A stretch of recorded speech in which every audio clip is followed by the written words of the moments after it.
Hey, good morning, everyone. Happy Friday. Last day of the week and the month. Well, last day of the work week, anyway. And the month, March 31st. Tomorrow's April Fool's Day. We won't have to do an April Fool's Day show. That's kind of a bummer. That could be a good time. We could make up all these fake news stories or something. Or, I don't know, announce that we're going to start eating meat. Things that would get people riled up. But no, not to be. I'm going to bring Doug in here in just a second. He stepped it up the professionalism a notch. He's going for the serious anchor role, as if he's auditioning. That's right. Like it. Okay, here reporting from Black Mountain, North Carolina, with the latest in news on plant-based. That's pretty good. I like that. It's a good voice, a good look. Well, thank you. Now back to you, Matt. Great. I didn't even consider an April Fool's episode, but that would have been really fun. Maybe we should do a little April Fool's on non-April Fools. Really fool people. That could be big. That could be good. That would be very tricky to do that. I've always thought it'd be a good thing. When No Meat Athlete was more of a, I don't know, when it was like my kind of only thing I did, and it was at the height of its popularity. I always thought, like, what if I was to actually, like, one day just quit it and actually announce that on April Fool's, like make an actual serious announcement that people can't believe and make it on April Fool's Day so that everybody thinks it's fake, but then the real fool is that it's real. I think that'd be a great and then it's real. So maybe we can try that one day. So watch out. If you ever hear us quit on April Fool's Day, is it Fool's or is it real? Are you? It could be real. You'll never know. Mm-hmm.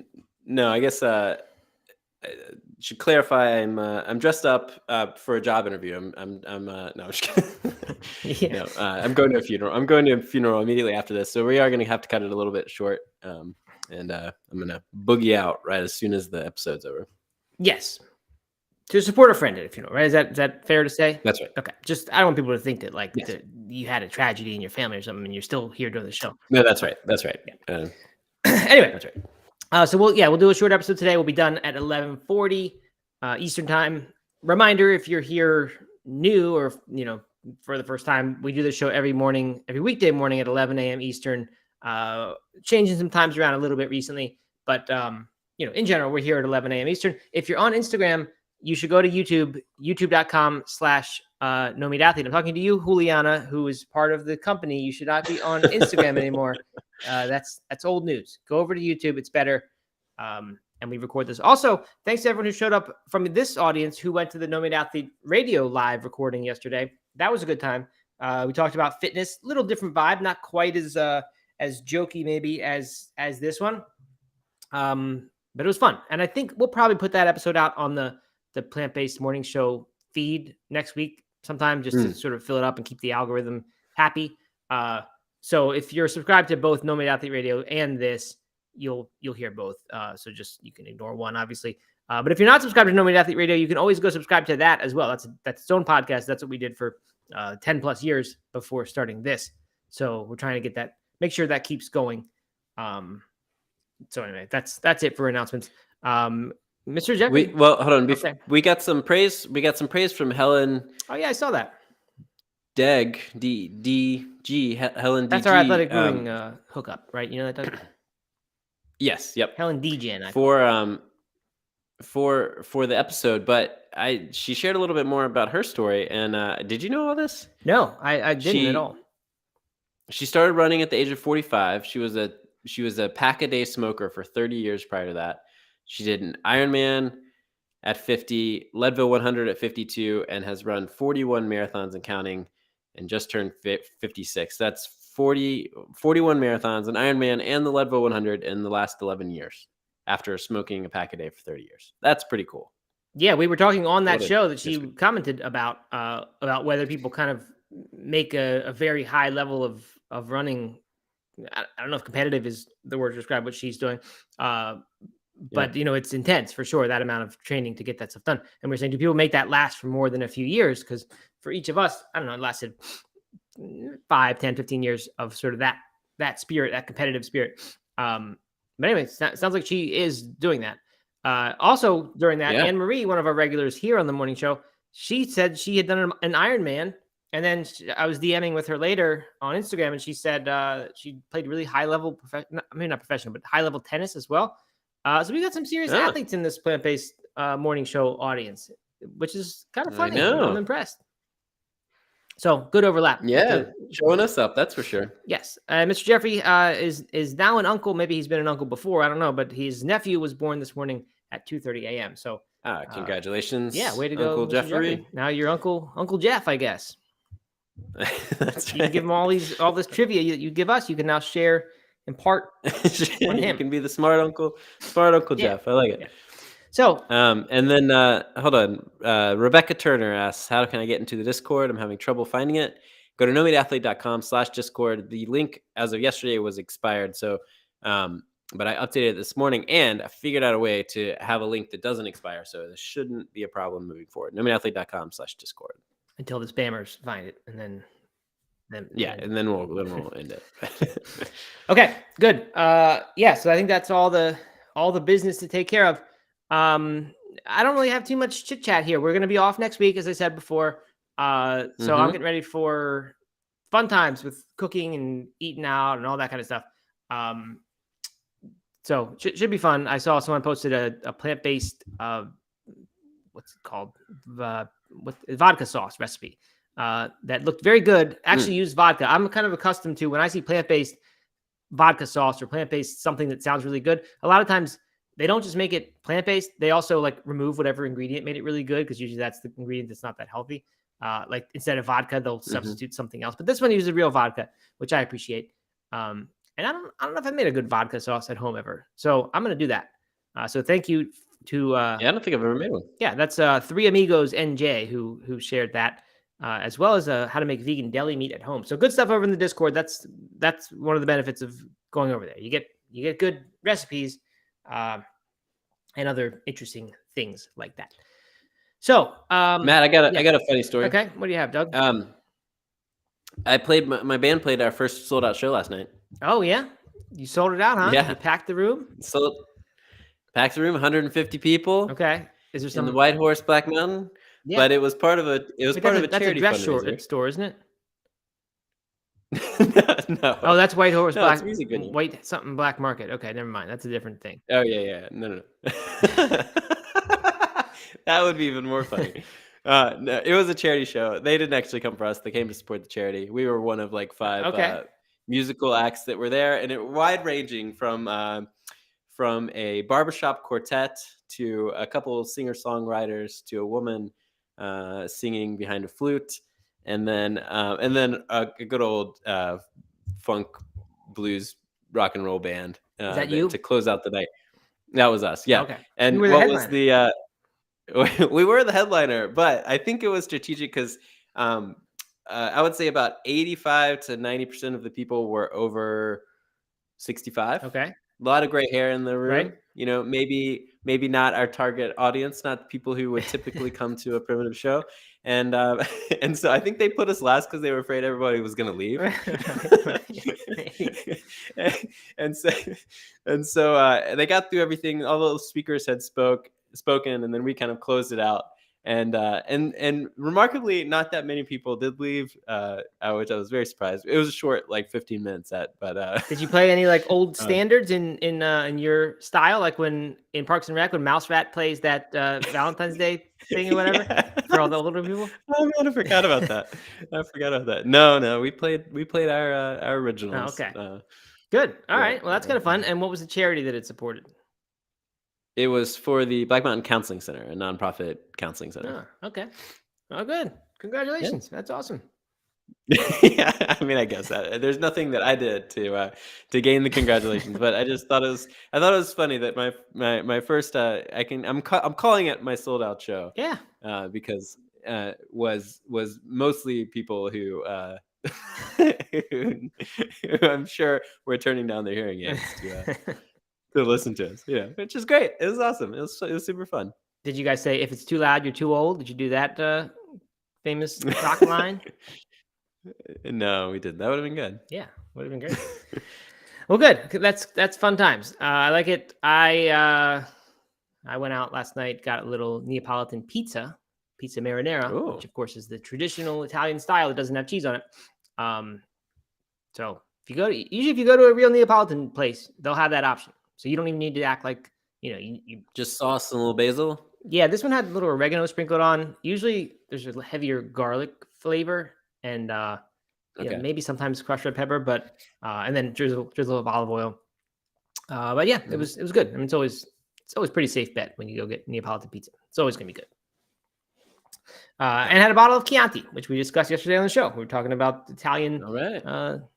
DOC stuff, and that was good. All right, good. So that's it. We didn't play our Friday song today, so let's get that out of the way here.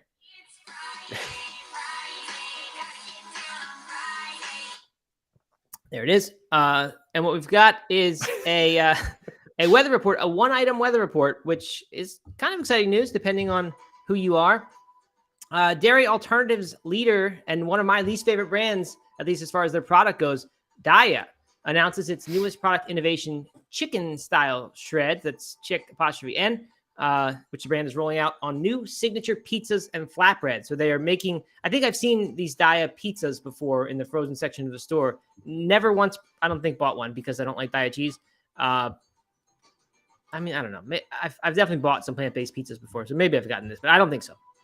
Anyway, they're now making vegan meats. So that's kind of interesting. They have a barbecue plant-based chicken style thin crust pizza, which is gluten-free.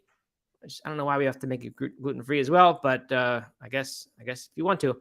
And then they've got a Daiya plant-based chicken smoked bacon and ranch style flatbread. That bacon also is missing a vowel and has an apostrophe in its place.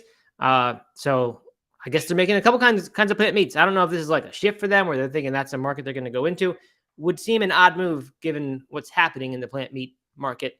But maybe they would think that their brand awareness or the brand goodwill, which we're trying to destroy on this show, would help them sell some of these meats. So there's your weather report. Back to you, Doug, all dressed up in the studio. Thanks, Matt. Appreciate the latest weather. So head us into the weekend. I've had these pizzas before, and they are not these, maybe not these specific ones, but the Daiya pizzas before, and they're exactly what you expect a Daiya pizza to be. Mm-hmm. Very overly cheesy, but but pretty good. Nice little once in a while treat. I will say, I think we've talked about this before. I really hate how a lot of vegan products or brands that create a vegan product also create it gluten-free or also do something else that they think is healthy. Like, why can't it just be vegan or why can't it just be gluten-free or whatever? Why does it have to be both? Because then you're sacrificing a little bit of flavor and everything. Yeah, that's a really great point. And there must be some reason for it. I don't think it's as uninformed as the restaurant when you tell them you're vegan and they say, well, can you eat the pasta or we have zucchini noodles you can have instead of the wheat noodles, and they just assume that you're gluten. Mm-hmm. That happens, I think, just sort of people being ignorant of what it means. I mean, Daiya must know better, and it must be a strategic decision that they're saying there must be a big overlap in the audience, or people must view gluten-free as not a big loss in flavor and a big benefit in terms of health. I think I'm not either one of those people. I don't think it's healthier by any means. I mean, it could be, but and certain people it is, but I don't know. Typically, whatever grain they're replacing the wheat with is not necessarily better and maybe worse. And usually the taste suffers. So that would be a reason I would avoid these. I don't think I ever would buy something like that. I do buy the cauliflower crust pizza because that I actually think of as an upgrade in the health. So I'm happy to get that if you can get it vegan, which is not always possible. So yeah, I'm kind of with you. It's an odd move. Mm-hmm. But it's common. It's not just pizzas that are doing this. Yeah. You see it. Yeah. I don't know. You see it often. You're right. With if you get a vegan brownie, it's also a vegan and gluten-free brownie or something, I don't know. Yeah. I mean, I guess. So Kate, AKA Rivercat 0338, common commenter, says likely due to lack of slots for specialty pizza in the freezer case. So maybe, maybe they're saying we wish we could offer a gluten-free pizza and a vegan pizza, but it's just not going to work. A store's not going to buy two different pizzas from us. So we'll put them both in one. We'll hopefully get both of those markets and not sort of turn off the people who don't want gluten-free but do want vegan. And probably most people don't care that much. I don't know. Maybe I'm Yeah. just kind of picky. Aisha makes a good point. What about the gluten-free vegan people? If talk about only being able to eat certain things from processed packaged items from the grocery store. Right. I mean, certainly there is a market there. I just think like if vegans are, let's say, 5% of people, or people who would buy a vegan cheese product are 5%, and then gluten-free independently of that is, I don't know how many people are interested in that. Maybe 20% of people would say I'm kind of interested in gluten-free. It's a very, very tiny market that when you talk about those, you multiply those percentages together. Yeah. But I guess if you capture all of them, then that's pretty good. So yeah, good points. Who knows? All right. Speaking of products, Doug, this is one you shared with me this morning, which is good because I wasn't finding anything. I mean, seriously, I had the 24 ways you're making your house dangerous without realizing it, which I sent to my mom because she's always pointing out those tips to us.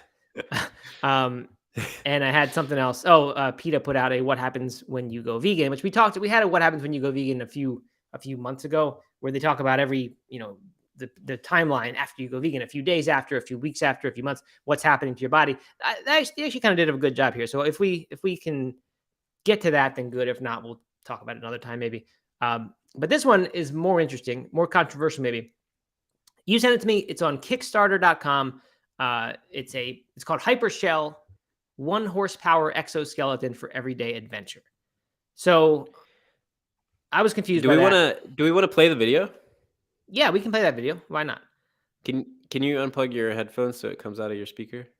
Yes, I will do that. Ready? If you're on YouTube, you can. I shouldn't have spoken.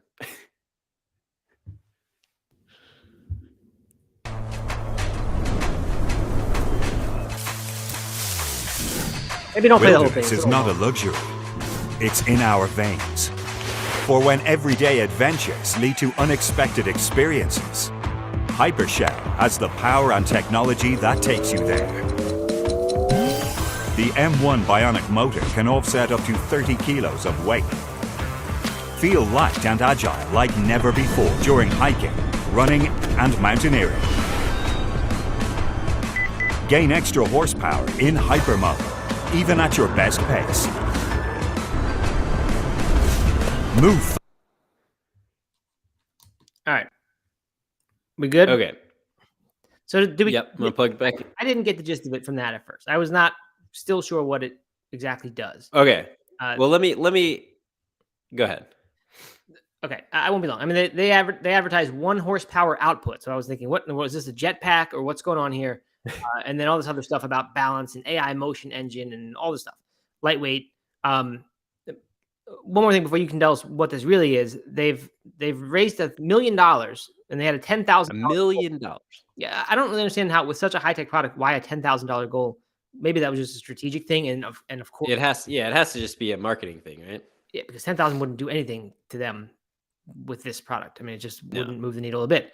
But anyway, 5 days ago, 2,000 backers. You can still join in the fun if you want. And I don't know the details about how you get one of these things or what, but you have to pay 2,000 to qualify. You have to pay like $2,500 or something like that to get one. Yeah, but if that means I don't have to train anymore, and then I can do ultra marathons like Doug Hay, yeah, I'm kind of interested. So tell us what this is, Doug. Okay, so I mean, essentially, this is something you attach to your waist and your legs, and I think it just serves as extra strength and horsepower to propel your legs forward. In the video, they have a guy like running way faster than he would normally be able to run, or whatever, and someone going on a long hike that they wouldn't be able to hike. I had an enormously strong reaction to this. Wait, hold on. So let's explain what this is. I mean, I think you did, but I still didn't quite get this. I had to go read the description and all that. So the idea here is, and they're saying this is more for trail running or trails or outdoorsy stuff than flat roads. Because I guess on flat roads, you could get a Segway if you wanted to get basically the same effect, or even a bike or a motorized bike even. And so, I mean, you put this on, it makes it easier for you to, hike, run. I don't think it helps much more than that. Those two skills, right, Doug? I mean, it says you can climb higher mountains, run faster. There's something about stability. There's something about stability. How it uses AI to, like, if you're kind of feeling wobbly, it will kind of stabilize you a little bit. Right. Okay. That's good. But they say from a mountainous trek to a day at the museum. So for someone who would have trouble with that, and some people would, this would help you get that done. But yeah, it's not like it makes you like jump super high or all these like superhuman No. abilities, but it's a step in that direction. It's sort of right. It starts to make us superpowered. You can run faster. I don't know about a top speed sprint if that gets faster or if it works in that situation, but certainly some lower speed than that, you're going to be able to go longer at a faster pace. So, okay, so you don't like it, Doug. I'm gathering. Well, I had a visceral reaction to this. Very, very strong when I first saw this. Wow. Like a territorial kind of thing. Like you felt like no, this is... just like give me a break. You're gonna add technology to each of your legs, turn your legs into robots so that you can go on a hike or a run. Like, come on, just go do it. Just go do it and earn this power, earn the strength, work out, like get faster. Like this is like the laziest thing I've ever seen in my whole life. The way it's marketed.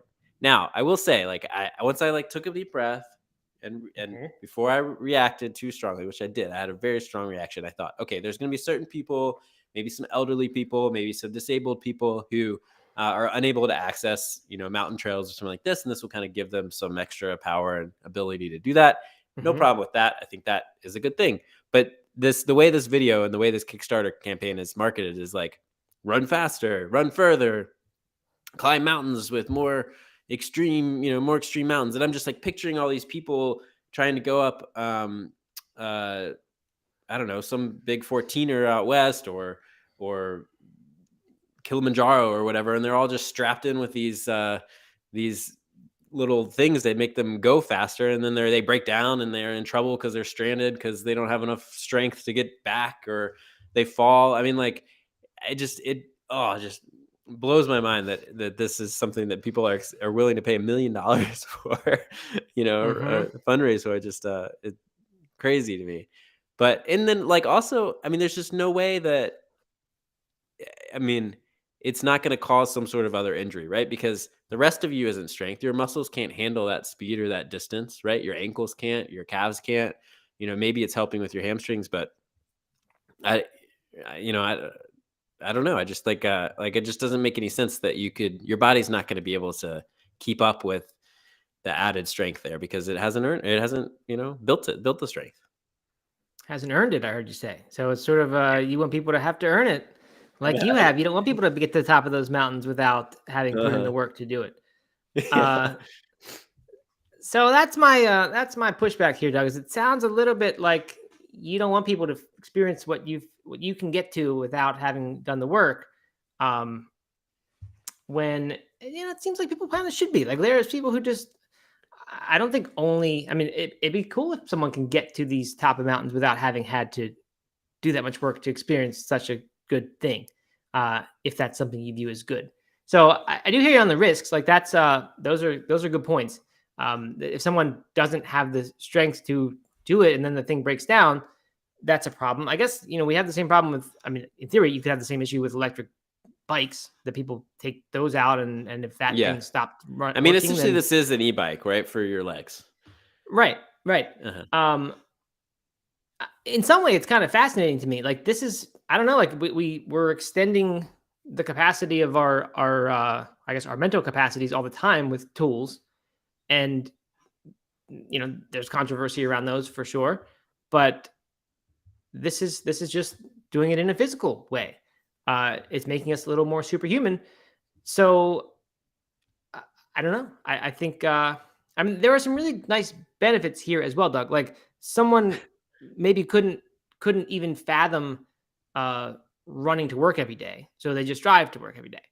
Uh-huh. But if this allows them to start even walking to work every day, like if this makes something that wasn't really doable before, now it is doable, and they can get, because you will get some fitness. It's not like this does all the work for you. You still have to move. Yeah.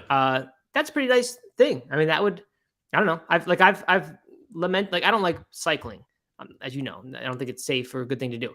But I think it's cool that cyclists can go on like a long trip and like actually get somewhere in the course of a day or 2 days and like, go see something cool. And you can't really do that with running. It's just too difficult For me, that to imagine running somewhere, like getting somewhere far in 48 hours time, and actually being able to then enjoy that place when you get to it, like you could on a bike. So this could open up that possibility. I know they said it's sort of not designed for necessarily roads and things like that, but I don't know. It seems like it could open up some cool possibilities for people. So I don't know. I think it's kind of cool. But I think the thing you said about injuries is an actual serious concern. Like that, just because you now have more leg drive, it doesn't mean that the rest of your body's ready to do that. And it might be okay at first, but then you're kind of asking for injuries. Now, maybe they'll suggest ways to gradually get used to this, and hopefully they do suggest that, so that you do give your body a chance to adapt. And if it did, that's a good thing, right? For someone who didn't have that strength before, and they actually use this thing in that way, then they're moving more and they're getting stronger in some ways. Yeah, so but I don't know. Anyone who is using this, who's healthy and using this as a cheat to like do something bigger, it's not going to make them move more, right? It's not going to then transition them to like off of this thing, right? Like, I could see a practical use of someone who doesn't have a lot of strength spending a day in a museum, wanting to do like a tourist thing, like being out in New York and walk around the city, and like doesn't have the ability to do that, and it kind of offers them a way to be able to comfortably do that. Like, and I have no problem with that. I think that, the same way that a Segway or a wheelchair or something like that could be helpful for certain people. No problem with that. I just like this is going to just invite more people to skip out on the real fitness. It's just making people lazier. I think it's making people lazier. Yeah, I mean, if that's the impact of it, then that's not good. If this overall takes people's fitness away because more people do this than that previously would have exercised and now they aren't because they're using this, that's bad. If it's the opposite, though, the people that wouldn't have exercised and now they are, then that could be good. If there aren't, the problems that we said could arise of people getting stuck or whatever. I don't know. I don't like I'm not against tech at all. We talked a little bit yesterday. I made some arguments around, kind of embracing advancements in technology. And how countries shouldn't ban the advancements in food tech, but it just feels weird to bring this level of tech into the outdoors, into the adventure scene in a way that like is a cheat, and that I don't know, that kind of bothers me. Yeah, it's a cheat, but you're not gonna be allowed to wear this in a race, obviously. Sure. So what? I mean, who cares if someone cheats on their own? I don't know. I'm not sure. I think it's cool. It's interesting. I certainly wouldn't use it. I'm not the target market. Steven's saying this is the perfect product to divide us. I actually have zero interest in actually having this because for me, it's the physical thing is one nice thing about the outdoors. The mental boredom is the problem that why I don't do it. So unless this thing can give me a VR thing that makes me think I'm somewhere else and doing something else, then I'm not just on the couch. Yeah, right. Like reading a cup of coffee. Yeah, exactly. Reading a book with coffee. But I don't know. Who knows? That's kind of good. I was thinking maybe like I can listen to an audiobook while I go for a walk, but I never really do because I don't really want to. I'd rather just hang out in my house and do that. So if maybe this would make it easier for me to get outdoors, just wear this thing, put some audiobook on, just be in a totally different situation. I don't know. I don't think so. But I don't know. I just it makes me uneasy. I don't like it. I think, it should do that. I mean, that's someone here, Suzanne says, line between human and robot is getting blurry. And that's reality. I mean, that's where we're headed. And I won't be surprised at all if in 20 years time, if we still exist, this kind of stuff is just people right. We know people can have things implanted in their bodies that give them superhuman capacity to do lots of things, right? That surely that's coming. It's already here in some instances. So to have it, have to do with motor skills, I don't think that's anything crazy at all. Like that's going to happen. So this is the beginning. Yeah. So yeah, I don't know what else. I will say the one thing that is really kind of making me feel a little uneasy about my reaction is the e-bike example, because actually I don't have such a strong opinion about e-mountain bikes or something like that. People using them to go mountain biking. Yeah, and I actually did have that when they first came out. I thought, wow, like what a lazy thing that now you can, you don't like. It's not enough just to have this bike, which is a tremendously efficient way of moving. Now we need to make it powered so that it's even less work. So I do see what you're saying when it comes to this thing, but it's funny that you never thought that about bikes. Yeah, interesting. Actually, I think territorial. I think this is your turf, and you don't like this. Might be this thing. Might be. I just if suddenly everybody is running 20 miles in the mountains every weekend, like, then who am I? You lose your sense of identity and significance, right? You're a nobody. I'm a nobody. No, I don't think that's it, but it could be part of it, maybe a little bit. Suzanne suggests that a device for arms to upper bodies would solve my pull-up issue. I mean, there you go. Like, right? I mean, what if I was like, no, I didn't get the pull-up bar, but instead I got these pull-up arms. Well, that would be ridiculous because no one's doing pull-ups for the fun of doing the pull-ups, I don't think. But if that arm strength allowed you to climb a mountain safely, of course, which that's a whole different issue that you mentioned. I don't know. I mean, that's kind of cool. I can imagine other methods of assisting someone to climb, and that wouldn't be so bad. I don't know. I mean, we have mountains that already have roads to the top. We have mountains with like ski lifts to the top, gondolas.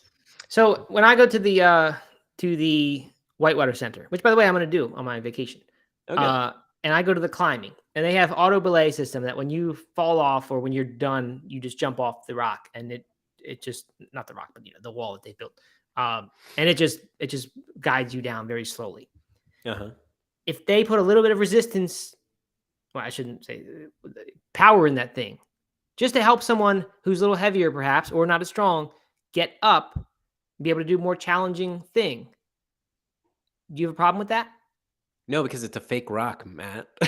You're not okay. If it was a real rock, I mean, you're not. It's not. It's not El Cap. If